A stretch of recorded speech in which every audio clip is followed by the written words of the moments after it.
Hello everyone, this is Raju Singh, or this is the question asked in 2019 in PRMO paper.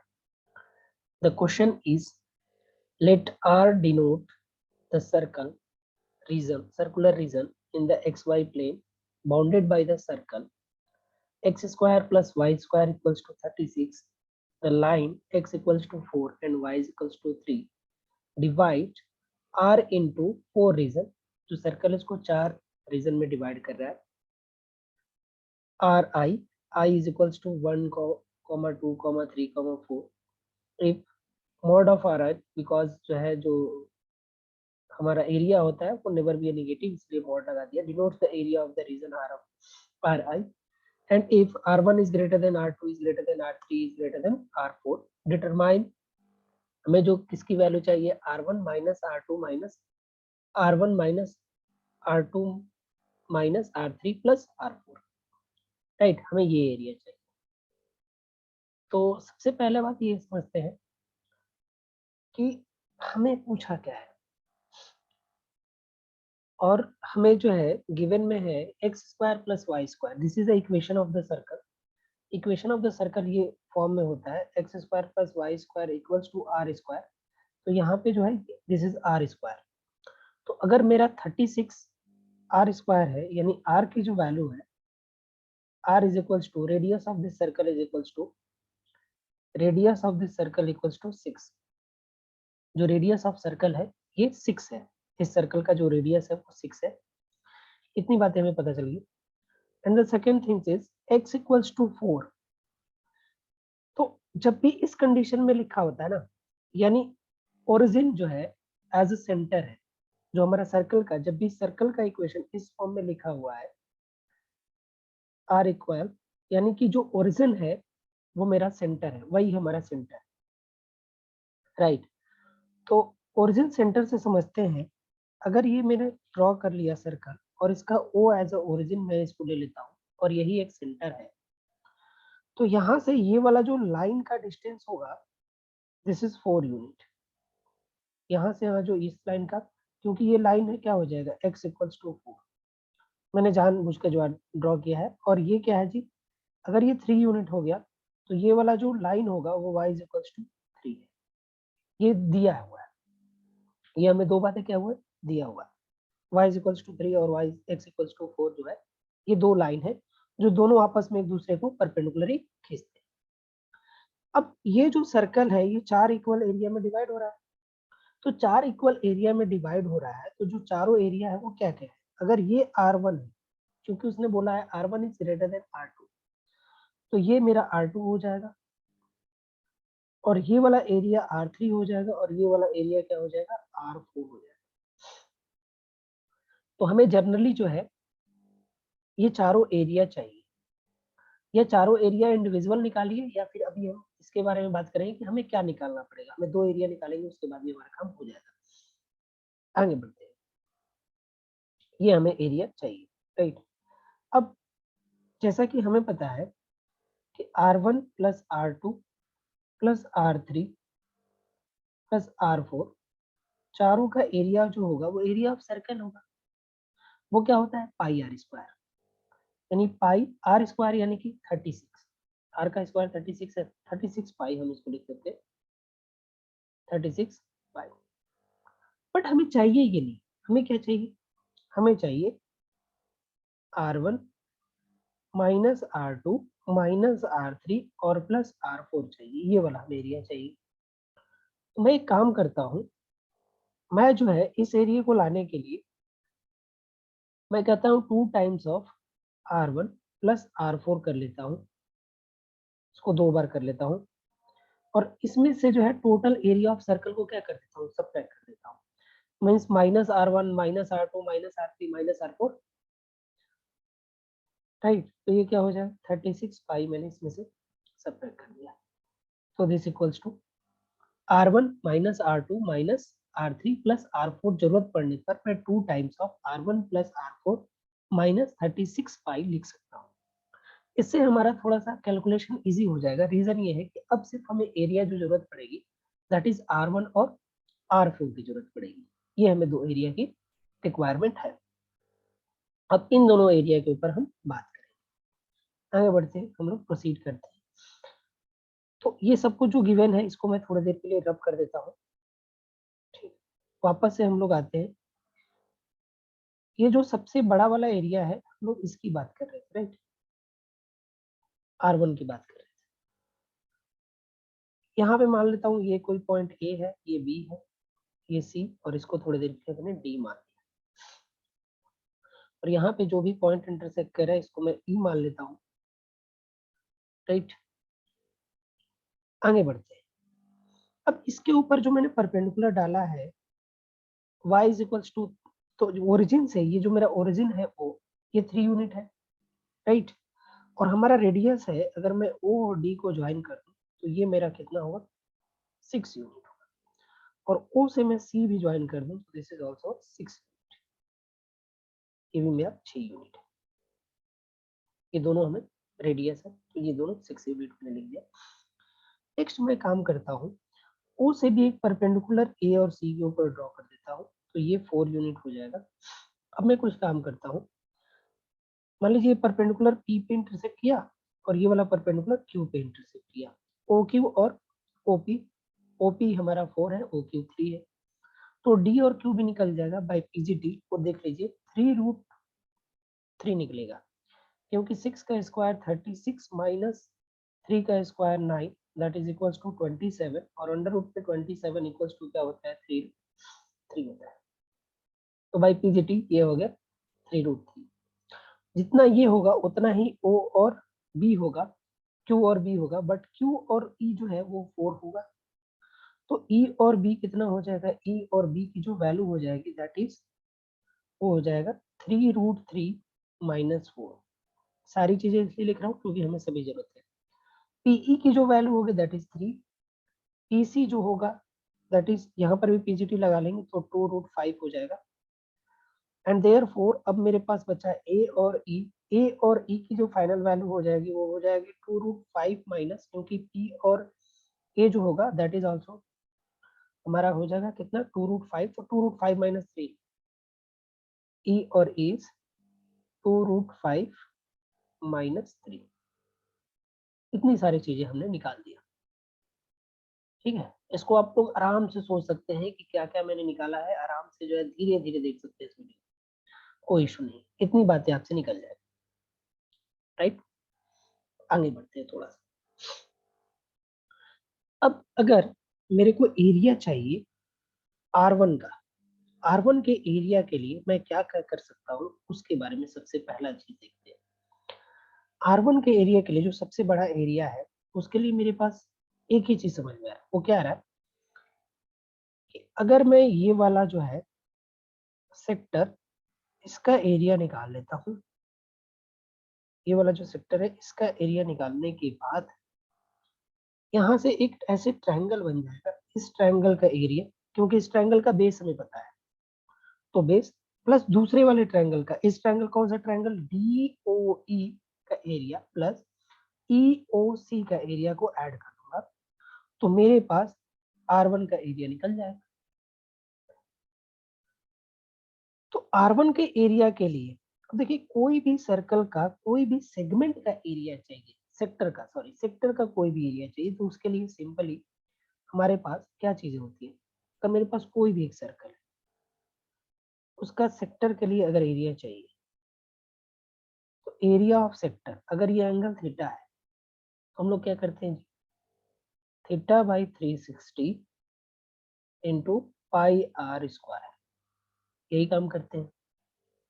अच्छा, अगर ये पाई जो है radian के फॉर्म में डिग्री लिखा हुआ है, तो अगर मैं इसको 180 डिग्री क्यों रख दूं तो ये हो जाएगा theta by 360 into 180 into R square, तो यहाँ से आ जाता है theta by 2 into R square.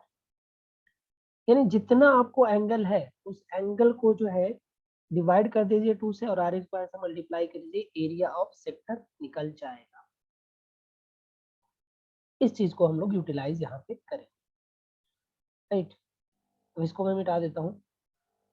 इस चीज को यूटिलाइज करने के लिए हमारे पास कंडीशन ये है कि हमें ये एंगल ही नहीं पता है कि DOC जो एंगल है, ये वाला जो एंगल बन रहा है कितना डिग्री बन रहा है, ये हमें एंगल ही नहीं पता है। तो इस एंगल के बारे में हम क्या कर सकते हैं? कुछ भी नहीं कर सकते ना, भाई हमें एंगल नहीं पता है, बट इस एंगल को हम निकाल सकते हैं। कैसे निकालेंगे देखते हैं। सबसे पहले ऑब्जर्व कीजिए इन ट्रायंगल DQO, तो DOQ जब ऑब्जर्व करेंगे तो आपको पता चलेगा sine theta equals to perpendicular upon में हाइपोटेन्यूज, परपेंडिकुलर अपॉन में हाइपोटेन्यूज। ये वाला अगर मैं थीटा ले लेता हूँ, ये वाला एंगल मैंने थीटा ले लिया, तो sine theta equals to perpendicular upon में हाइपोटेन्यूज।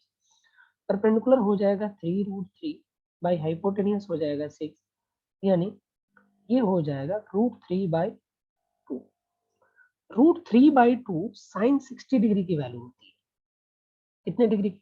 साइन 60 डिग्री की, यानी theta is equals to π/6, sorry π/3, sine 60 degree π/3 या 60 डिग्री लिखिए, आपकी जो मर्जी है वो लिखिए, कोई फर्क नहीं पड़ता है। राइट, ये एक ट्रायंगल से, राइट एंगल ट्रायंगल से मेरे को ये मिला। दूसरा मेरे पास एक और राइट एंगल ट्रायंगल ऑब्जर्व हो रहा है, दैट इज POC। POC देखिए ध्यान से, POC, ये वाला ट्रायंगल। इस वाले ट्रायंगल में मेरे पास क्या ऑब्जर्व हो रहा है? मेरे पास ऑब्जर्व हो रहा है कि ये वाला एंगल थोड़ी देर के लिए मैं अल्फा ले लेता हूँ, अल्फा को मैं ग्रीन से ले लेता हूँ, दिस एंगल इज अल्फा। तो अब सर कैसे क्या करेंगे हम? इसलिए करेंगे, इसलिए मैंने अल्फा लिया और ये दोनों एंगल इसलिए निकाला क्योंकि एक चीज समझ लेते हैं, अगर मेरे पास ये सर्कल है और मैं अगर ऐसे दो परपेंडिकुलर को, तो ये वाला जो एंगल बचेगा ये कितना बचेगा? 270 डिग्री। और 270 डिग्री में से मेरे को तो इतना एरिया चाहिए। अब जितना भी एरिया चाहिए मेरे को, मान लीजिए ये वाला पार्ट एरिया चाहिए, और ये वाला एंगल पता है, तो 370 में से अगर मैं इन दोनों एंगल को डिवाइड कर दूं तो ये वाला एंगल जो भी होगा वो मेरे को निकल जाएगा। इसको बीटा ले लेते हैं, ये बीटा मान लीजिए एंगल है, तो बीटा हमारे पास निकल जाएगा ना। 270 में से ये मैंने थीटा और यहाँ पे एक एंगल था अल्फा को सब्ट्रैक्ट कर दिया था, तो और थीटा की वैल्यू हमें पता है, अल्फा नहीं पता है, तो कोई दिक्कत नहीं, हमें कोई प्रॉब्लम नहीं। आगे बढ़ते हैं इसके बारे में, यहाँ पे आते हैं फिर से वापस। तो मैंने क्या किया, थीटा मेरे पास कितना π/3 है, ठीक है। मैं क्या कहता हूँ, ए R1 एरिया ऑफ R1 में लिखूंगा, area of R1, area of R1। ध्यान से देखते रहिएगा, फिगर इज इंपॉर्टेंट क्योंकि फिगर के थ्रू ही हम चलेंगे। R1 का एरिया के लिए मैं क्या कह रहा हूँ, सुनिएगा ध्यान से। 1/2, जैसे मैंने बताया कि 1/2 इंटू R² यानी 36 इंटू 36 प्लस, अब जो मैं काम करूंगा वो क्या करूंगा कि जो मैंने एंगल निकाला है, अब वो एंगल क्या निकाला है मैंने, ये वाला एंगल को मैंने बीटा माना है, और बीटा मेरे पास क्या आया है, वो आया है कि भाई आप जो है 270 में से थीटा यानी कि 60 डिग्री माइनस कर दीजिए तो 110 बचता है, और 110 में से भी अल्फा डिग्री माइनस कर दीजिए, तो 110 में से जब अल्फा डिग्री माइनस कर देंगे तो 110 डिग्री माइनस अल्फा मैंने कर दिया, राइट। 110 माइनस अल्फा कर दिया, तो ये मेरा एरिया निकल गया R1। अब हमें दो ट्रायंगल का area plus area of triangle हमें निकालना है DOE plus area of triangle DOE, और प्लस तीसरी चीज तो एरिया ऑफ ट्रायंगल EOC। दोनों एक बार हाईलाइट करके मैं दिखा लेता हूँ, ये वाला एरिया ऑफ ट्रायंगल मैंने ऐड किया, और दूसरा कौन सा, ये वाला एरिया ऑफ ट्रायंगल में ऐड, राइट।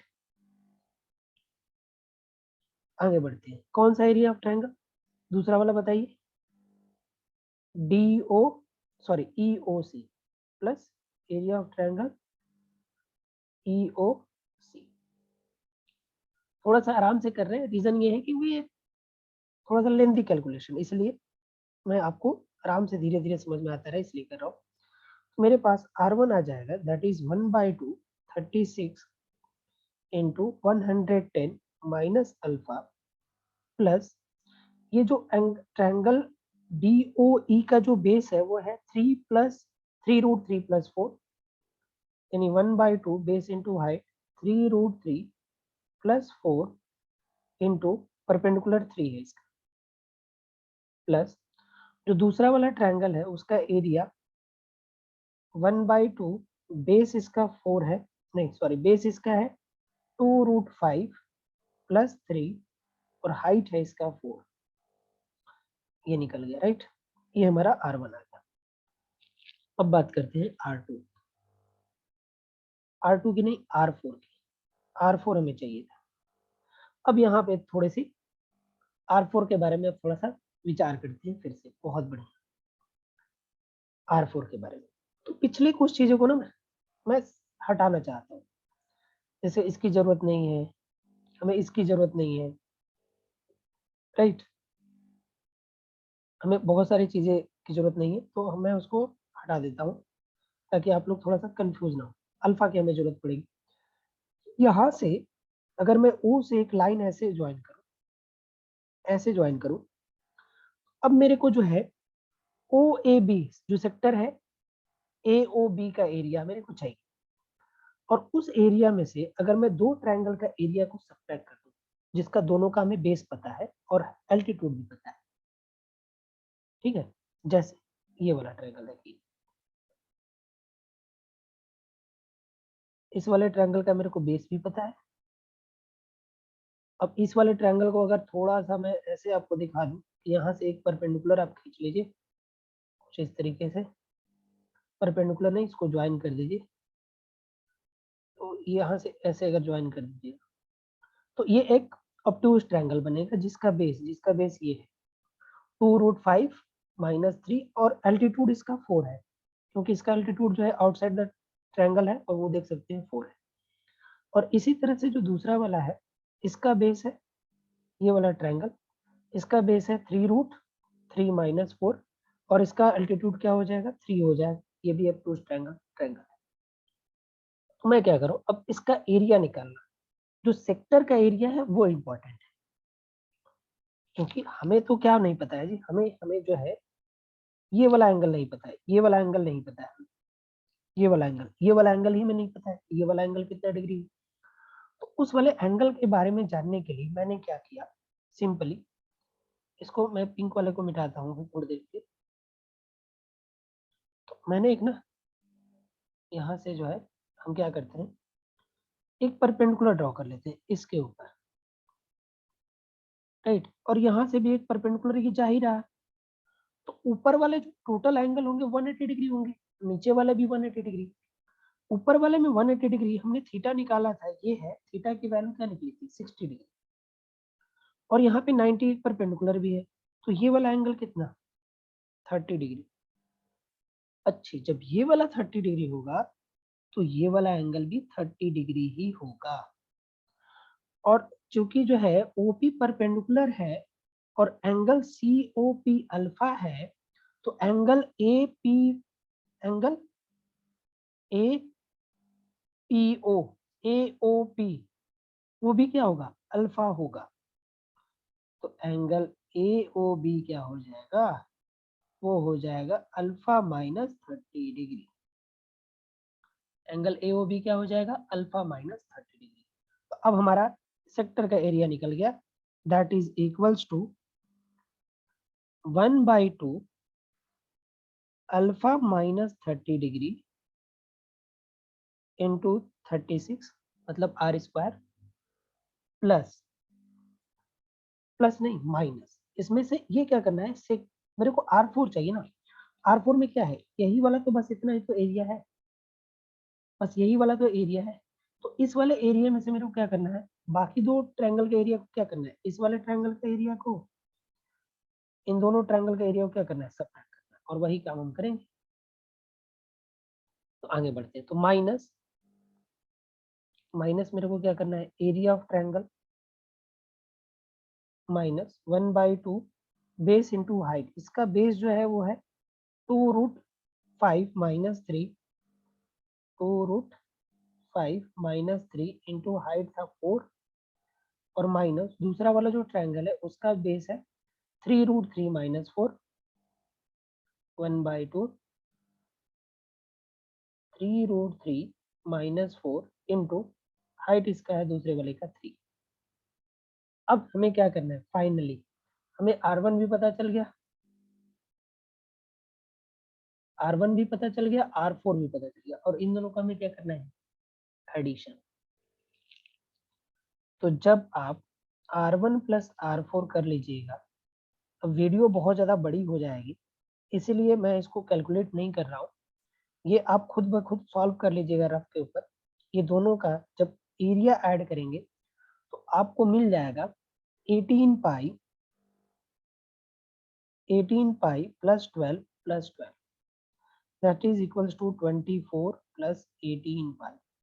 हमें क्या चाहिए था, हमें चाहिए था 2 times of R1 plus R4।